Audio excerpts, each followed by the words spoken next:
આ તરફ ખેડાથી અપડેટ મળી રહ્યું છે। ખેડામાં પંકજભાઈ દેસાઈએ મતદાન કર્યું છે।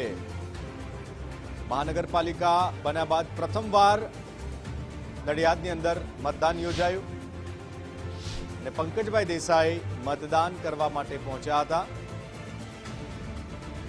પંચાયત અને 5 નગરપાલિકાઓ માટે ચૂંટણી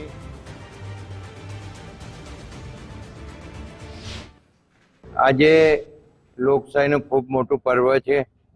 આજે નડિયાદ મ્યુનિસિપલ કોર્પોરેશનનું ઇલેક્શન છે, સાથે સાથે જિલ્લા પંચાયત, તાલુકા પંચાયતના નગરપાલિકાઓના ઇલેક્શન છે।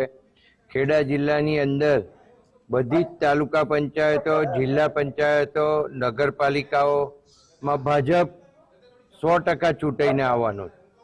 સાથે સાથે નડિયાદ કોર્પોરેશનની અંદર હું એવું ચોક્કસ કહીશ કે 52 કમળ ચૂંટાઈને આવવાના છે અને કોર્પોરેશન સરકારની બનવાની છે। સવારે વહેલા પરવારીને મત આપવા માટે જાય, વધુમાં વધુ મતદાન કરે અને 100% મતદાન થાય। આપણે મતદાન કરવું એ અવશ્ય છે અને મતદાન લોકશાહીમાં જરૂરી પ્રક્રિયા છે, તો સૌ મતદાન કરે